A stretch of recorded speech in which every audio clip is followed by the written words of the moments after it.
Hey guys, and welcome. Thank you so much for stopping by. I just wanted to let you guys know something. For the last 3 days, I've been feeling pretty ill, and I'd rather make you guys a quality video than a badly made one.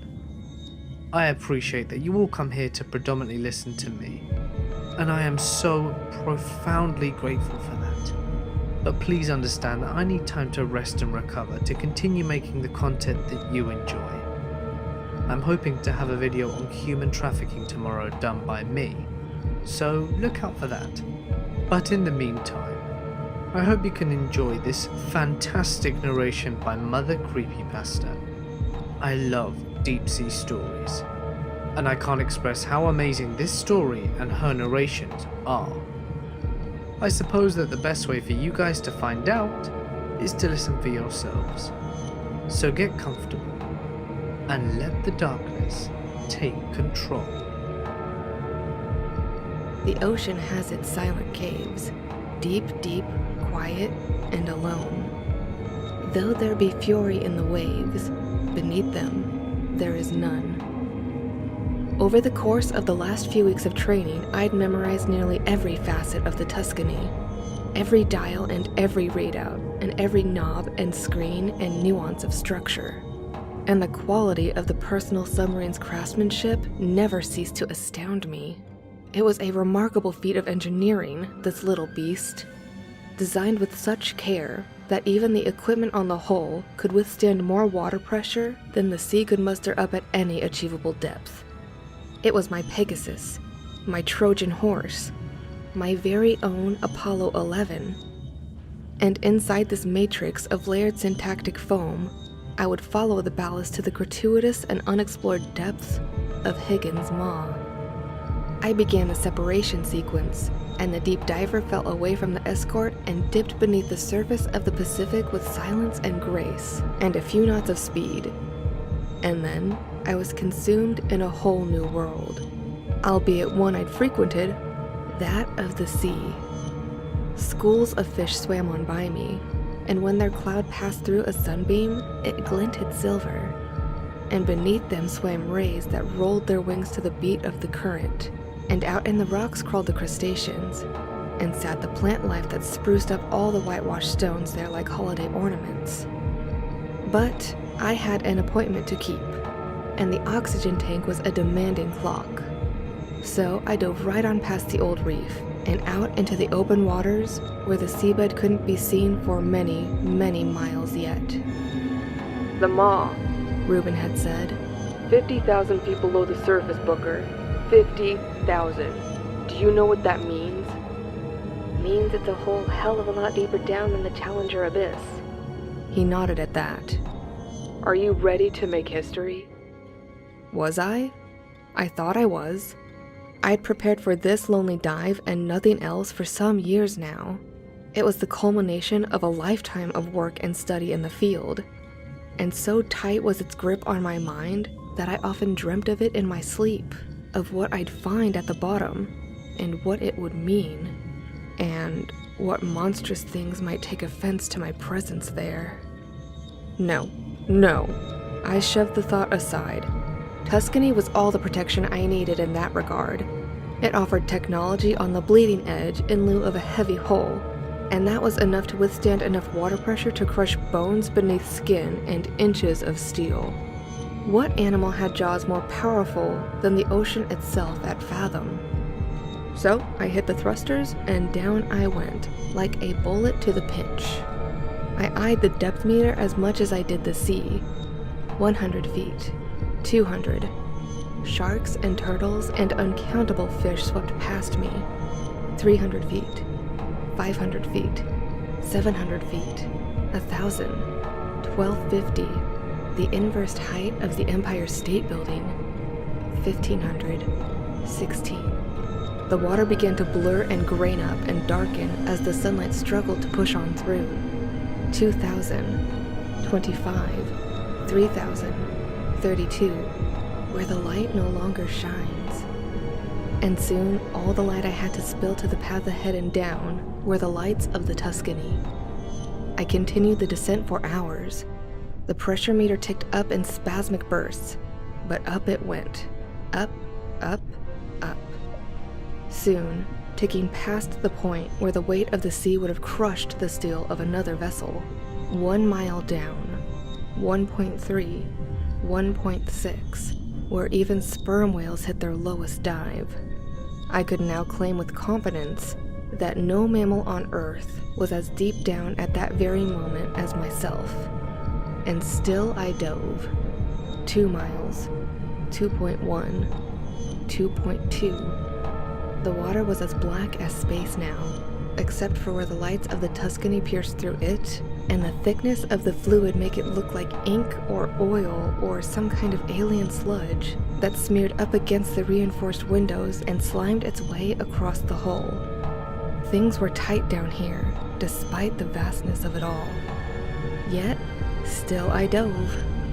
13,000 feet, the abyssal zone.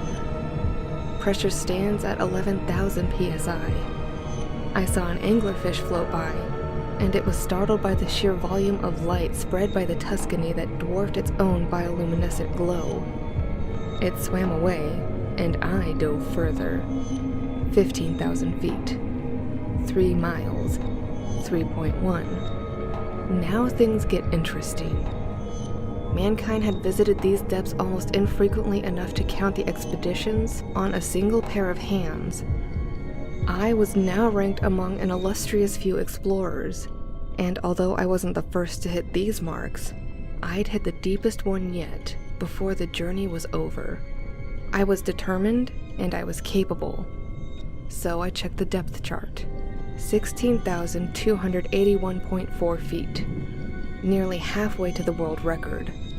The Tuscany continued its dive. 20,000 feet down, the Hadal Zone.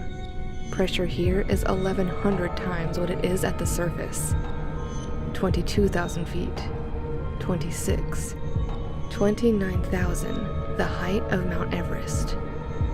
30. 30.5. 31,000. The same distance from the surface as a commercial airliner at the peak of its flight.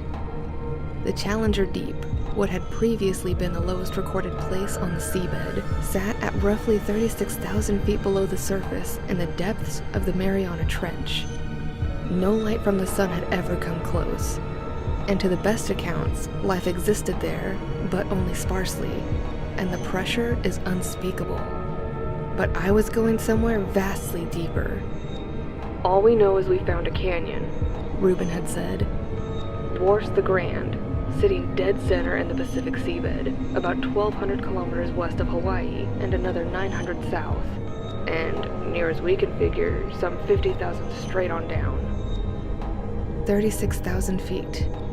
I was now tied for the world record. 50,000 feet? Why the hell are we just now seeing it? 36.5. I did it. My heartbeat swept up to a faster rhythm. I was officially a world record holder. No human being in recorded history had been as deep below the surface as I was at that very moment. New seabed scanning technology helped. It gave us a more detailed topographical map of the hydrosphere than we've ever had before. And once we got the results back, we took a look, and there it was, just waiting for us, inviting us down. 37. So what's down there? 37.3. Hell, Doctor, if we knew that, we wouldn't be sending you, would we? 37.9. I suppose not. 38. 38.5. The awful spirits of the deep hold their communion there, and there are those for whom we weep. The young, the bright, the fair.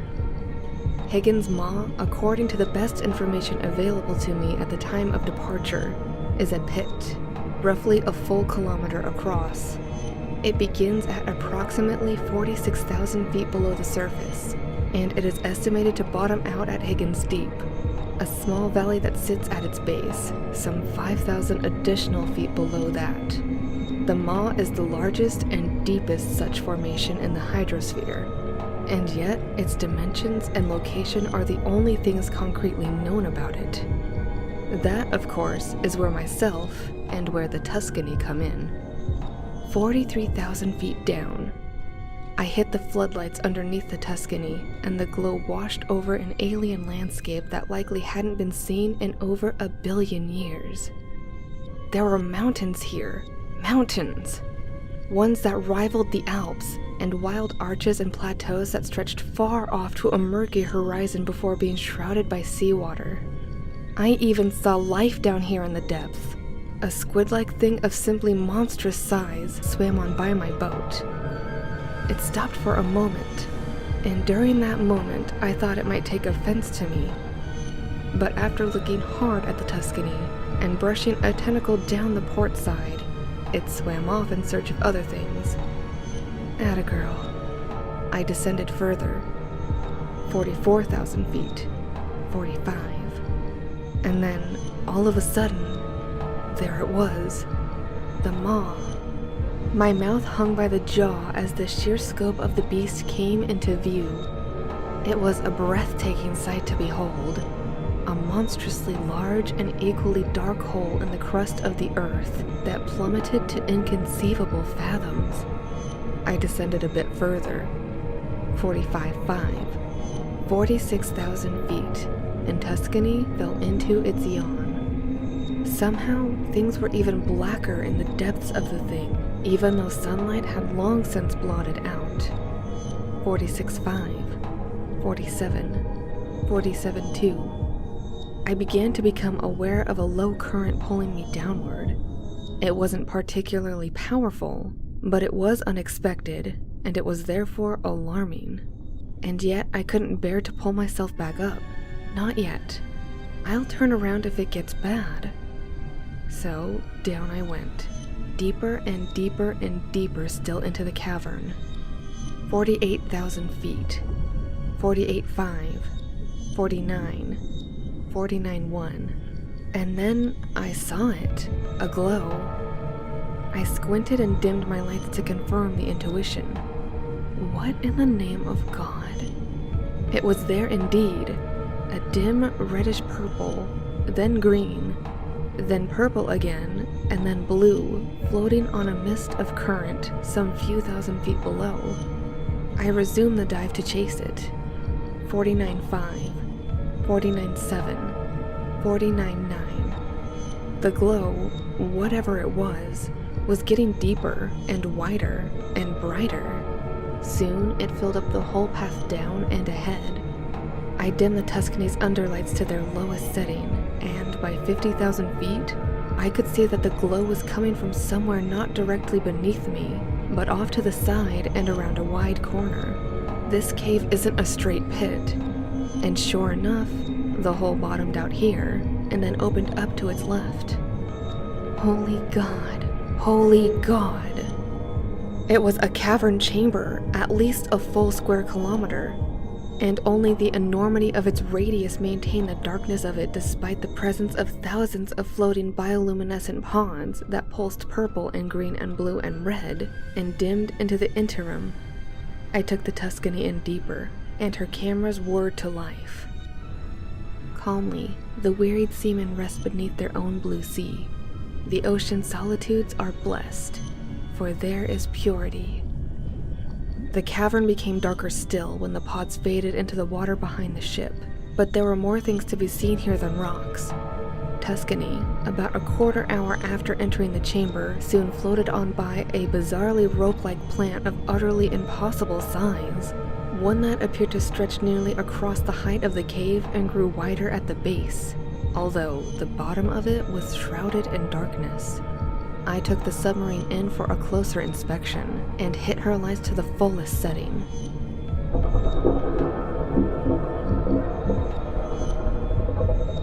My heartbeat slammed. There were suction cups on it. Each one was as big as the Tuscany herself, and they writhed and pulsed across and down the full length of what was now very clearly a tentacle. In a panic, I shoved Tuscany back and away from the thing, but when I tried to turn her around, the base of the hole collided with the beast and stuck fast to one of the cups. I gunned the thrusters and could hear a wet tearing sound as the machine ripped itself free from the cup's grasp. But then, the tentacle came to life. It whipped and whirled and smacked around the cavern and pressed itself to the roof, and then it fell down, deep beyond where the darkness blanketed the floor. Come on, baby. I hit the thrusters again, and Tuscany rocketed off the way it came through the darkness and off towards the ponds, whose glow I hoped would afford me an opportunity to shut the lights of the ship and make my escape, if I were so lucky. But very soon I began to hear and feel the movement of something unspeakably titanic rolling across the floor of the chamber. It rumbled and thundered and shuddered and shook, and soon clouds of dirt and rock flew up out of the black pitch and blanketed the view forward, and I could hear boulders smack against the ceiling of the cave before sinking again to where they'd been.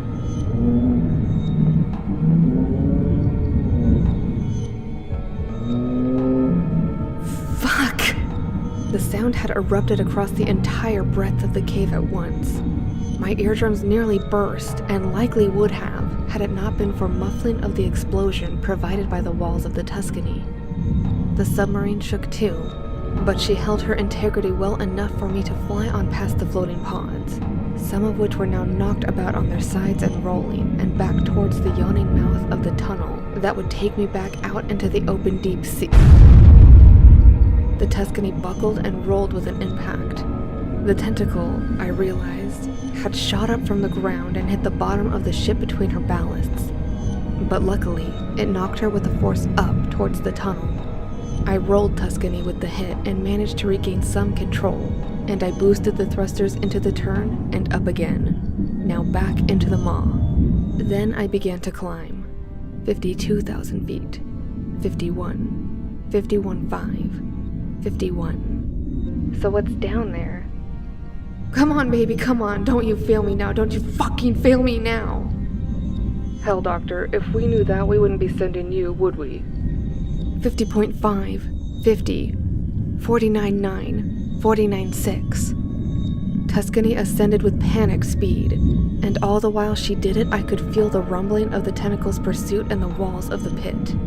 It smashed its way on through the tunnel and whipped and thrashed, but Tuscany was too quick a runner. 47.5, 47, 46.8, 46.4, 46,000 feet and climbing high. I suppose not. Tuscany burst out of the maw and was about to rocket straight on back up to the surface. But then the tentacle flew out beside her and nearly smashed in her front window. I bent the controls to the edge of their set casing, and Tuscany tanked to the left and up a bit and missed the ground by inches. I hit the lights again to navigate the labyrinth of rocks as I struggled to remount the climb. But in the light of the ship, I saw it. These weren't rocks after all. They were other ships. Massive vessels, Imperial warships from ages past. Bent and crooked and broken at the bottom of the sea, pulled down here by whatever it was that now threw its back to my devouring. The tentacle smashed along behind me. Mainmasts and battlements and flat decks and rusted iron and wooden boat hulls were splintered up and tossed to the winds of the sea, never again to reconvene. I took Tuscany through this nautical graveyard with far, far too much speed for my safety. Under ship towers we went, and through cannon mounts and past the blades of dead engines and around rudders. The cacophony of my flight and the destruction path set by my hunter awoke the life in the place. Fish washed out of holes and cabins and captain's quarters and deep deck stair flights and soon joined me in my effort to escape. But it seemed there was no escape to be found here. The entire ground for countless miles shook and rumbled with seismic force.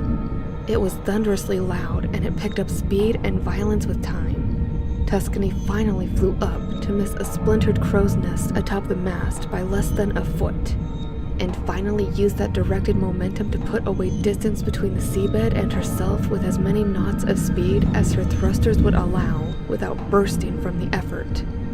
The depth chart began to rise. 45.9, 45.2, 45,000 feet, 44.8. Come on, you motherfucker!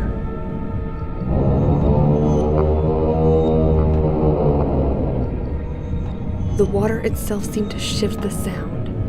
And then, out of nowhere, Tuscany was no longer the only thing spilling light to the abyss. An orange glow flashed across the sea, and for an instant illuminated nearly the entirety of its vastness. Then it blinked, and then flicked on again and stayed active. I shut off Tuscany's lights to preserve every molecule of power for the ascent. 44-2, 44, 43-7. Beside me in the glow, I could make out other creatures retreating too, ones of spectacular size. Again, that mankind had never cataloged, and that I, sadly, would not have time to. There were bus-sized shaped manta ray things, wrapped up in cloud wisps of transparent jelly, and even that squid the size of a building, all flying upwards in mass panic. And I led the charge. 43-1, 42-8, 42-3, 42. I looked behind me and down through the rear window. The maw had moved. It was alive. God almighty, I was in the Leviathan's throat. I was in its fucking throat. I saw its tentacle tongue lash out of the maw and collect enough fish to feed a small town. Tuscany rocketed ever upwards as the Leviathan whipped even larger tentacles behind it and gained speed with the force of a hurricane.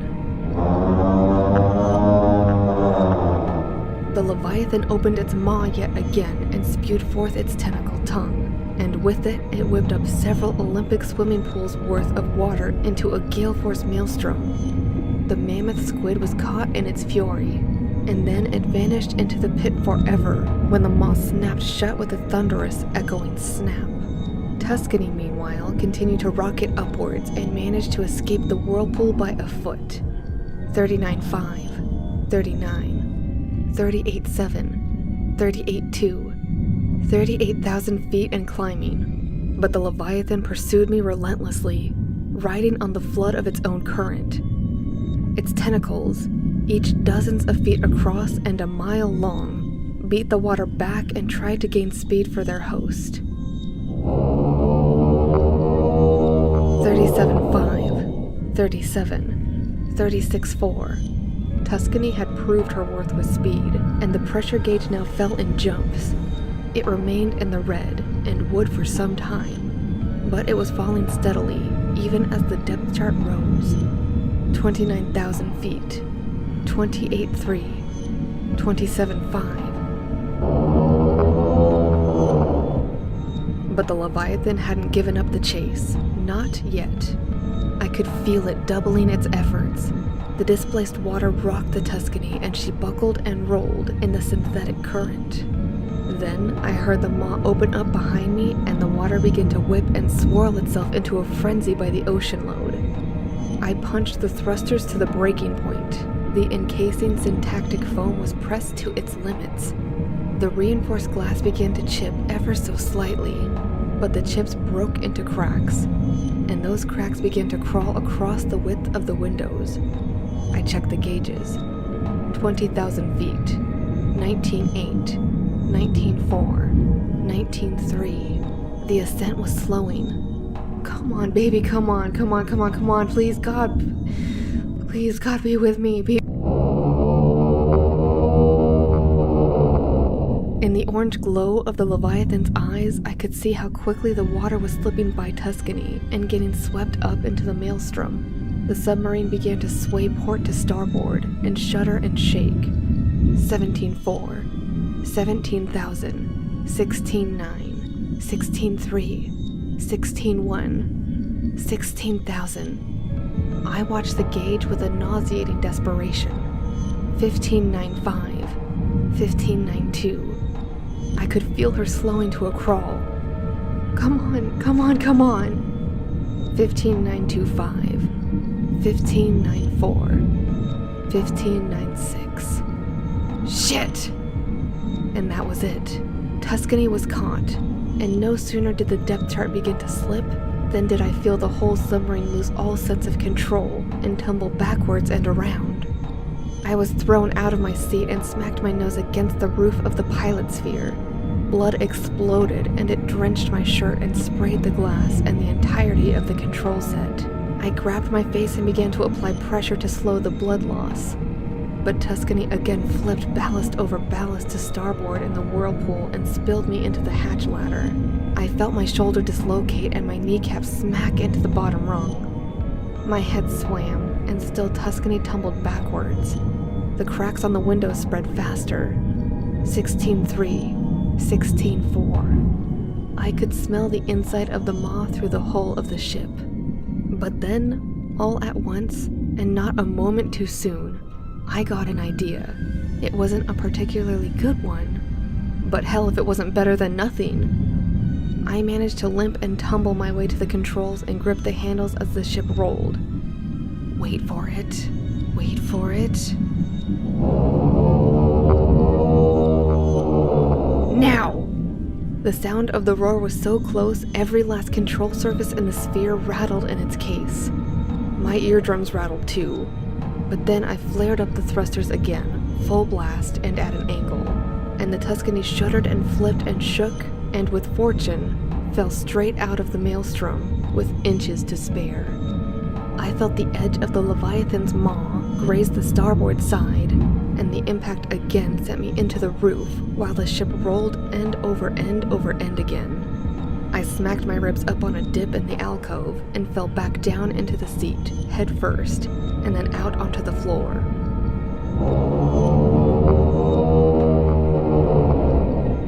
I managed to right myself with my good arm and get my bearings.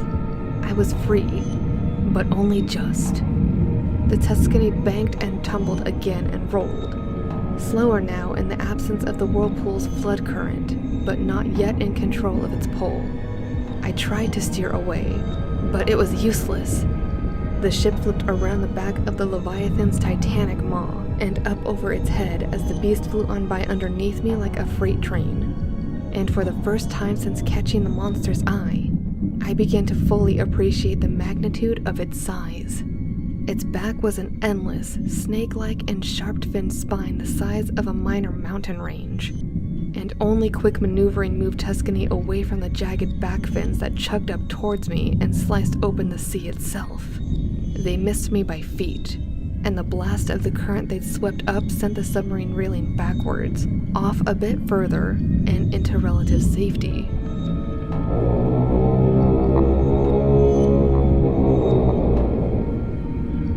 I quickly dimmed the lights to their lowest setting and caught my breath as the full form of the Leviathan washed on past me. It stretched far away into the abyss below for well over a mile, and dragging away behind it were thousands upon thousands of tentacles, a forest of the things, each the size of a 6-lane highway and tipped with razor-sharp hooks and a flurry of wing fins. It took a full 3 minutes for the beast to pass by me fully, and then it curved around in the other direction and swam off in search of other things to devour.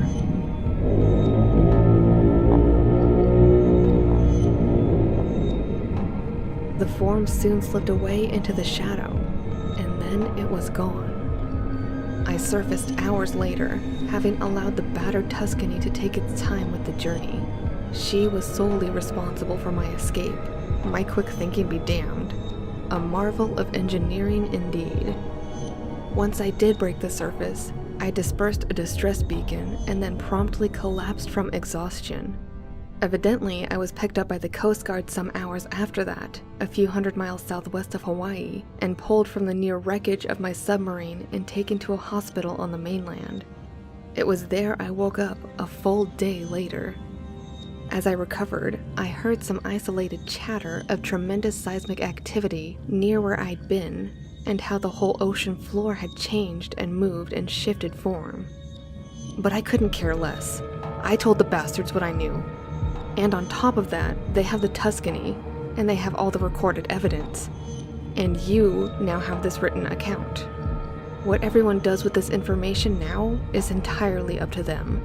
All I know is that I won't be doing any more diving anytime soon.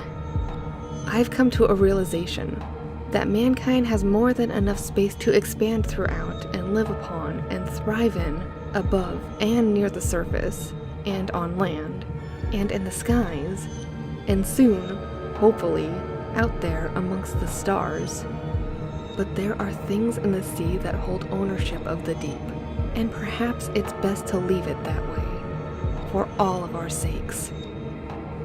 The earth has guilt, the earth has care. Unquiet are its graves, but peaceful sleep is ever there, beneath the dark blue waves.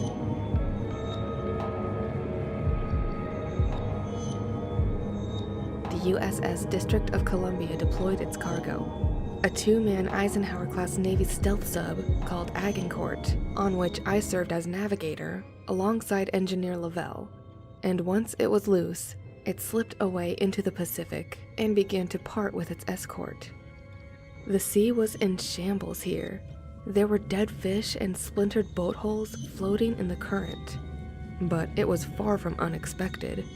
It was recently estimated, in fact, that since the Leviathan woke some months ago, it has critically disrupted over 400 trillion cubic tons of water and all the life therein, and was becoming a potential threat to shipping lanes as well as naval operations. It has been classified for these reasons, and others, as a severe national security threat. And so, the Navy built the Agincourt on Tuscany's blueprint and selected Lavelle and myself to man it, and then instructed the pair of us to hunt down the Leviathan and lure it up from the deep, so the District of Columbia could move in for a swift kill without exposing herself in the chase. For some hours after we entered the sea, there was little else but quiet there and the hulking mass of the District of Columbia as it followed. But then even that faded into the seawater, and when it did, Lavelle and I found ourselves alone in the midst of the ocean. He descended the hatch ladder from the operations center and joined me for a moment in the sphere. So Latner, you're the nav. How do you plan on finding this thing in the middle of the ocean? I'm already tracking it. You see that? I pointed up at a corridor of seawater that was moving north and that carried on for miles. We'd been following it for some time. Lavelle pursed his lips. Didn't realize there was a draft that big out there. There wasn't, until earlier this morning. That Leviathan swam on down this way a few hours ago, and it left this as a little present for the two of us. Well then, we'll be sure to thank it. How much longer before we see the damn thing? Not long. Look at those fish. I nodded toward a school of the things. You ever see anything like that? He shook his head. They looked panicked. And they're swimming towards us for a reason. Closer we get, more we'll see. Just wait. And we did. What started as an isolated school of fish soon became several, and then the nautical retreat boiled over in scale and number into a mammoth, seething cloud of life, all whirled up into a frenzy and pushing desperately south against the riptide, like birds from a storm cloud or the onset of winter. The two of us said not a word until the crowd broke, and Agincourt again found itself floating in the open and quiet sea. And then I brought Agincourt to a full stop, and Lavelle said, Holy God. Ahead of us, not more than 2 miles off, was a titanic mass of shadow, unmoving and so breathtakingly huge that not even all its edges could be fully seen. It was the Leviathan. Blue whales and dinosaurs themselves paled in comparison to this monstrous, mountainous thing. And as Lavelle and I sat and stared at it, it made its first move. A turn away into the depths behind it, followed by a sharp dive. In doing so, of course, the silhouette of its full form came into view, and the sight of it stole the breath right from our lungs. We couldn't have said a word that moment even if we'd known the words to say. We simply stared out at the thing and did our unworthy best to appreciate the magnitude of its vastness. It was as long as they said it was, an enormous slithering serpent thing, whose tail broke into 1,000 other tails that drifted and curled and dragged lazily behind it and fell deep away into the blackness. But seeing it in person was altogether a new experience. Before saying another word to me, Lavelle hopped back to the ladder and climbed up to the operations room. Agincourt to District of Columbia. This is Lieutenant Lavelle. We've located the Leviathan. 33.934 by negative 153.4570. We're given chase, but it's moving fast, and it's moving down. Look to the riptide. Advise that district follow our mark, but stand by to engage until we've brought it back up to you. I gunned the thrusters as he spoke and followed the slipping shadow away into the deep. 12 knots of speed. 12.2. 12.4. Agincourt crawled and then cruised, and then ran with all haste in pursuit of a monster. Lavelle came down the hatch ladder a few minutes later. District is en route. Making speed? She's moving, but she's not coming out into the open until we've got this fucker where she wants it. Any ideas on that front? A moment passed before I said, "You seen the footage from Tuscany?" Bits and pieces, yeah. Well, the pilot caught the Leviathan's attention, and it chased him straight up to the surface. But he made it, didn't he? Yeah, by the skin of his teeth from what I hear. Gave up deep diving altogether. What's your point? Point is, Agincourt's faster than Tuscany. If we can get the thing to chase us, we can outrun it, and then get District on its flanks. Couple of torpedoes to her side, and boom. We have ourselves a 300,000-ton museum piece. There was another pause, and then Lavelle broke it with the worst question of all. And what if District can't put a dent in that thing? You saw how big it is. Well then, I suppose we'll need to find another ride home.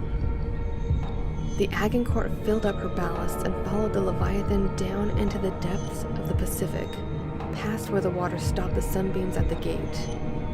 And before long, all that could be seen was nothing at all. From that point forward, it was the boat's humble capacity for sonar that kept us moving in the right direction, with an occasional nudge from the monster's own flood current. Lavelle broke a long silence. What's the plan? At the moment, I'm just trying to get the damn thing's attention. The closer we are to District when it notices us, the better. But as it stands, we're getting in too deep. Way too deep. And we were. By the depth chart, we'd just passed 15,000 feet, and we needed to get things turned around. Go ahead and strap yourself in. He did, in the passenger's chair behind mine. And then I hit the front lights and gunned the thrusters. What the hell are you doing? Like I said, I'm getting its attention. But then I stopped and eased back on the thrusters. The lights of the Agincourt spilled their glow to the whole of the abyss, and they found it empty. Where the hell did it go? I dialed up the brightness of the lights and brought the boat to a full stop. I don't know. We scanned the water for hints of movement or shadow, but there was no movement and there was nothing but shadow and silence. I moved Agincourt from a rest to a light cruising speed, and her searchlights swept and swooped and cast themselves to rocks. Nothing. Damn. Unless I hit the lights. Now what? What is it? There's no way in hell something that big just disappeared. So where did it go? I blew the ballast and adjusted Agincourt's heading for the surface, and then I gunned the thrusters harder than ever. It didn't go anywhere. It knew we were here all along. It just dragged us down into the dark to shake our tail. What?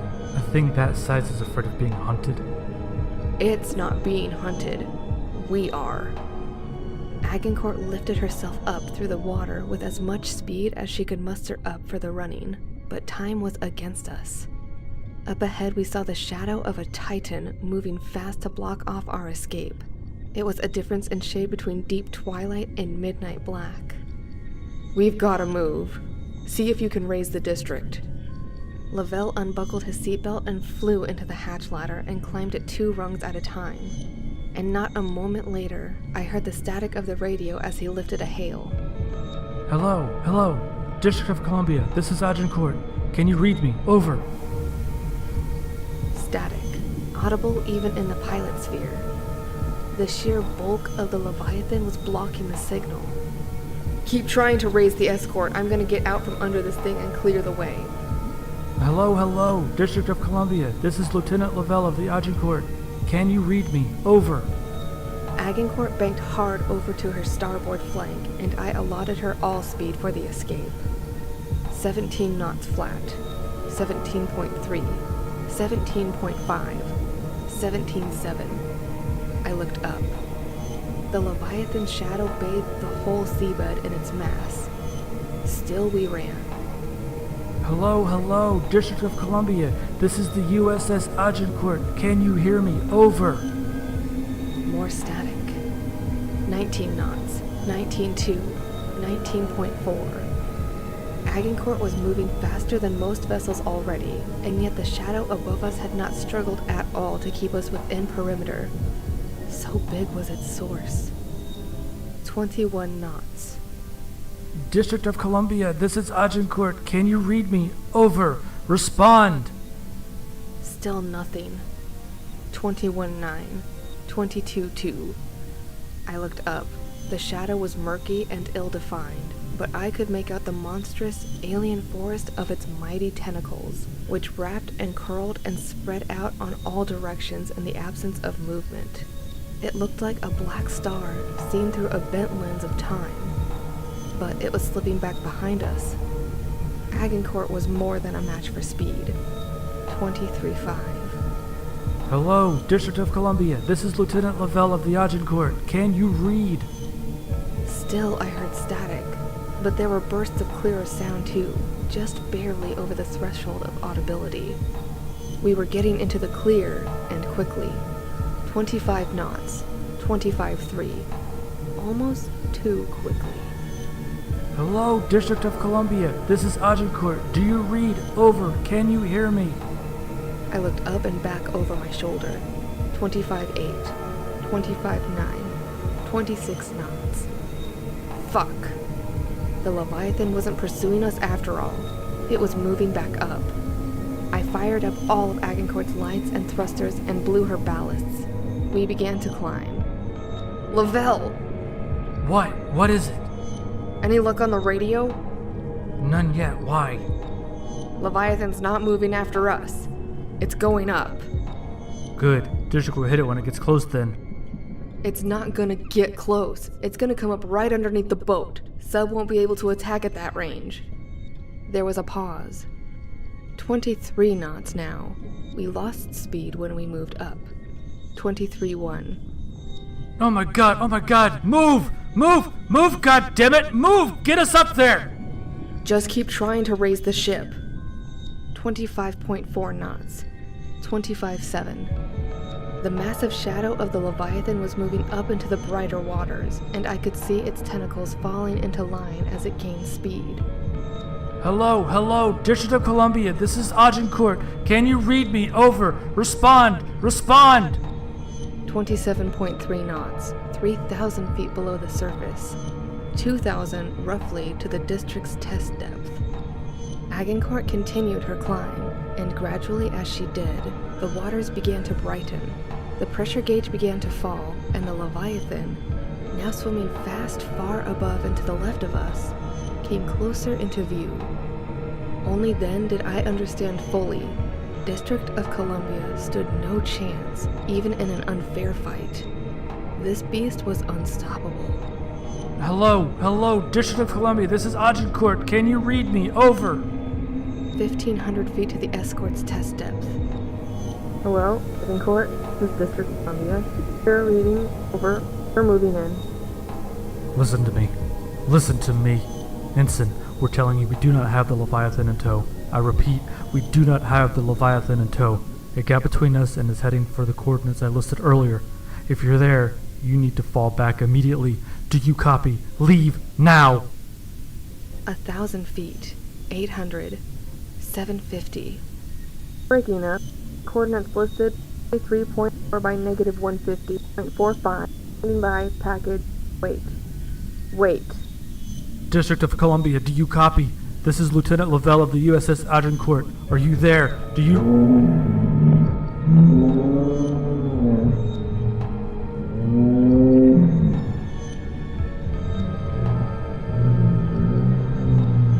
My heartbeat kicked up into my throat. I knew that sound. The roar of the Leviathan from the Tuscany tapes. Clearly, the beast had exhausted its usefulness for stealth, and that could only mean a single thing. Damn it.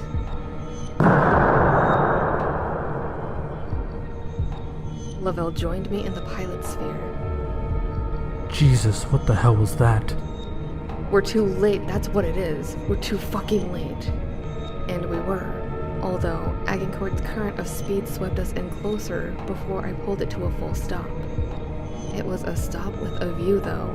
A helpless and terrible view. We saw the mountainous back of the Leviathan and its great maw, covered with a shield wall of its writhing tentacles, absorbing a series of torpedo charges from the escort sub. It discharged a flurry of Mark 48s from the pods. Those torpedoes left on rockets and detonated in waves.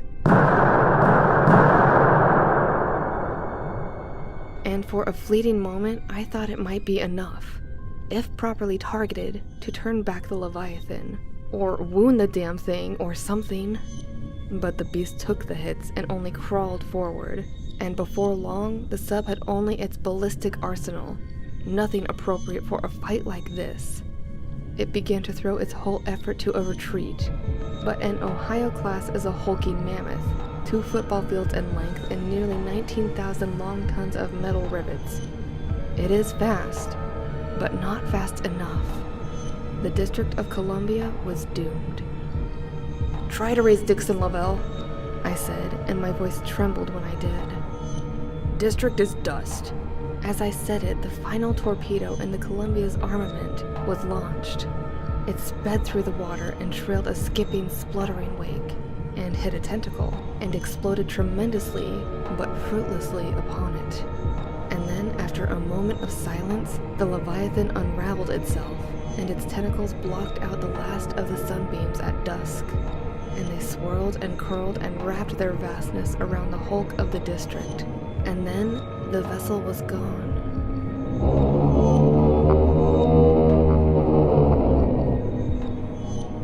God damn it. I pulled Agincourt away from the beasting with all speed. 20 knots. 20.1. 20.4. Hello, USS Dixon. Do you read? This is Lieutenant Lavelle of the Agincourt. Respond. Over. 22 knots. Hello, Dixon. This is the USS Agincourt. Over. Requesting a pickup. Do you read? Over. 23. I felt a rumbling and shaking and a mighty displacement in the water behind us. Agincourt buckled and rolled. I looked behind me. 23.5. Hello, Dixon. This is Agincourt. Do you copy? Over. 23.6. Oh God. The Leviathan had finished its meal and was turning around. Its tentacles alone forced a flood of riptide, and then, God almighty, there it was. The maw. It was big, hideously, monstrously, impossibly big. A yawning canyon and a mouth all the same. What the hell is this thing?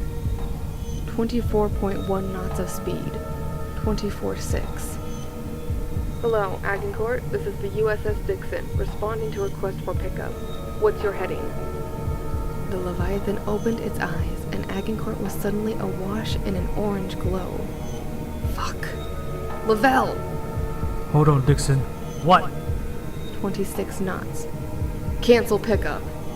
What? Why? 26.3. It sees us. Tell Dixon to get itself to safety. We'll try to shake this thing and rendezvous. 26.8. 27. Dixon, do you copy? Over. Loud and clear, Agincourt. 27.5. The Leviathan's tentacles flew into form behind it as it gave chase. Help us, please. Please, Jesus. 27.7. Listen to me. We are currently heading northwest with all speed. The USS District of Columbia has been destroyed. We... 27.9. 28. I'm sorry, say again, over? The Columbia is gone? Affirmative. The Leviathan has destroyed the USS District of Columbia. We are now...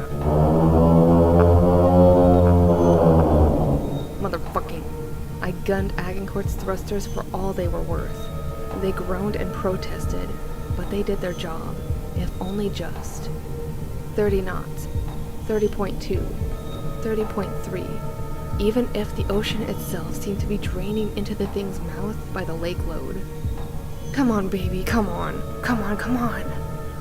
Agincourt, this is Dixon Actual. Confirmed destruction of District of Columbia, over. 32 knots. Yes, sir. The Leviathan took everything District had to throw at it, sir, and then it just ate the ship. 32.5. 32.9. We've located your beacon, Agincourt. The destroyer group is moving into rescue and engage. My heart stopped. 33 knots. Lavelle! I know. Dixon, are you there? Captain Gilsey, do not engage, sir. Do not engage. I promise you, sir, there is nothing short of a fucking nuke that can stop this thing. Get the destroyer group to safety and we will meet you there. Negative, Agincourt. You've brought the thing into the open. We'll handle it from here. Gilsey out. 34 knots and climbing. Dixon, respond. Over.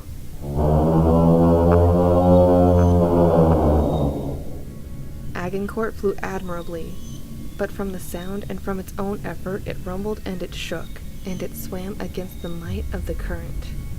34.7. 35. Come on, baby. Come on.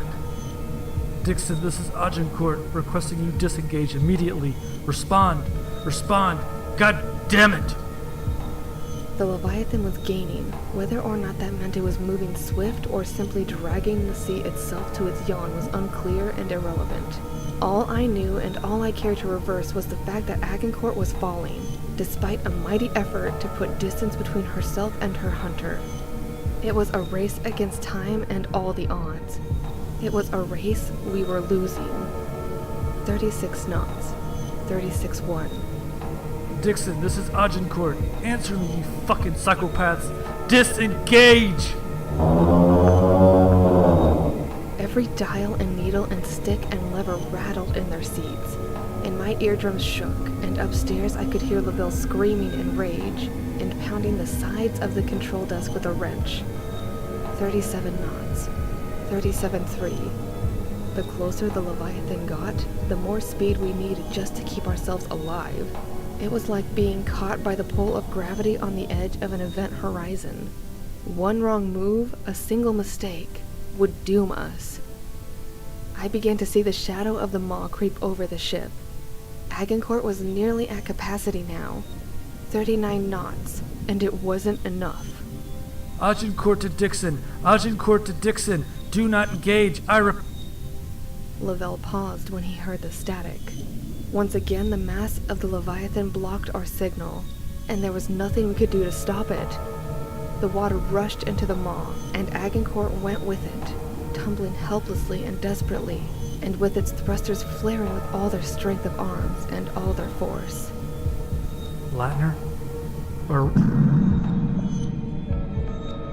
The force of the explosion from an anti-submarine ship-to-ship missile undoubtedly expanded through the sea and seemed to set the whole ocean ablaze. The Dixon had arrived. Another explosion went off, and it shook our ship to the core, and the Leviathan rerouted its course for the surface with demonic speed. Behind us, by not more than a few hundred feet, we felt its mass as it moved.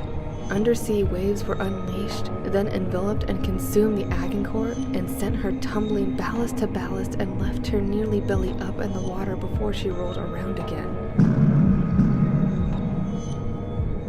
The explosions were getting closer. Lavelle, don't they know we're down here? I don't know. They might have lost our beacon with the radio signal. What does that mean? It means they think we're fucking dead. Can you try to raise them again? I don't know, There was a mighty flash of light, and then... The explosions were no further off than before the last one, but my ears struggled now to report them properly. Everything was muffled, everything swam, my head, my vision. I fumbled at the controls and found half unresponsive and the others blaring. What? Lavelle! I heard myself shout. Lavelle, can you raise the Dixon? I kept fumbling over the controls. Dials and readouts and panels were in their off state. I tried boosting the thrusters, but heard only the click-click-clicking of the control in its set. Lavelle, you there? I could hear my own heart more so than the battle. Lavelle! And gradually the shock began to fade, and when it did, it gave way to something worse. Fear. Lavelle! I ran from the control set to the hatch ladder and looked up. A droplet of water hit me in the eye. Then another, and another. I started to climb. As my hand hit the top rung, it slipped on fluid, but I grabbed it tighter and pulled myself up into the operations center below the hatch. Lavelle? There was no response. Of course there was no response. Lavelle was sitting at an unnatural angle against the far wall, and his eyes were still shut, and a bit of blood pooled from his right ear and down onto his shoulder, where it was washed away by a steady trickle of seawater from the bent hatch that became a stream that became several. The lights flickered again. I reached my friend and knelt down next to him in the water. Lavelle, hey, buddy, hey, can you hear me? I heard naught but the slightest, quietest whimper, but it was drowned out by other sounds quickly. The roar of the beast. And then one far more ominous, even than that. I heard rushing water from down below. When I looked over the edge, I saw the ocean inside the pilot sphere, and it was rising to meet me, but I could only see it from a sunbeam that struck through the hatch. I grabbed a wrench. Lavelle, we're at the surface. I can see the sun. It's right there, buddy. That's home. Just sit tight, okay? I climbed up 2 more rungs on the ladder and swung at the hatch with a wrench. It bent up ever so slightly. I swung again. An inch of progress. The water crested the threshold of the operations room. Lavelle whimpered. Hang in there, buddy, okay? I swung up again.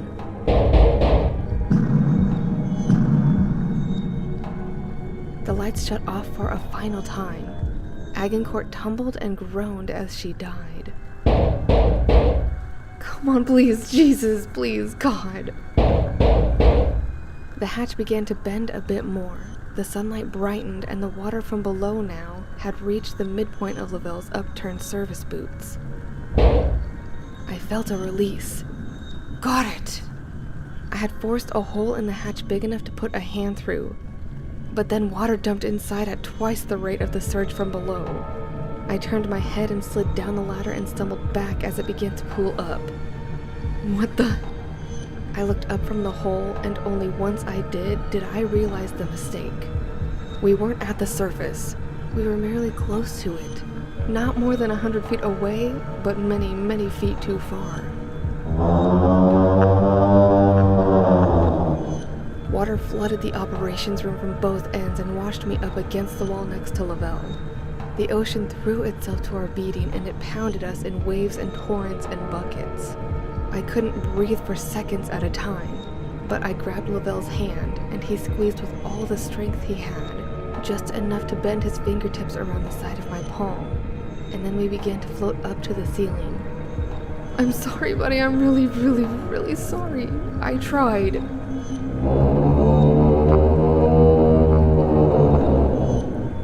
I heard no more explosions from the battle not far off, just the triumphant roar of the Leviathan and the rush of water and my own ragged heaving, shaking breaths.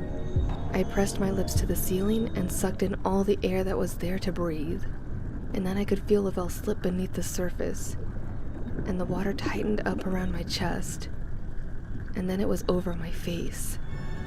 Then a shadow fell over the hulking bones of the Agincourt's hull, and I felt a slamming impact and a rush, and then...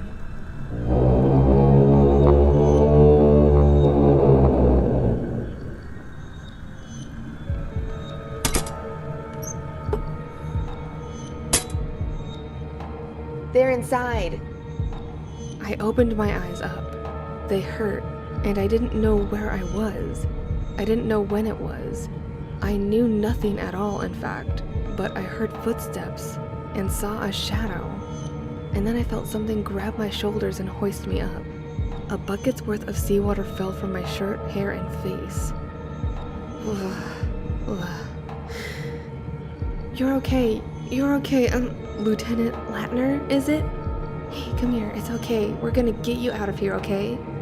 Ensign, tell the Ing we've got a survivor. Yes, sir. I don't know what. It's okay. Lavelle. What's that? Lavelle. I don't remember. I can't. I started crying in pitiful, racking, heaving, messy sobs. Hey, it's okay, it's okay. Can someone help me out here? And then I started to slip. Hey, I'm losing him. I'm losing him.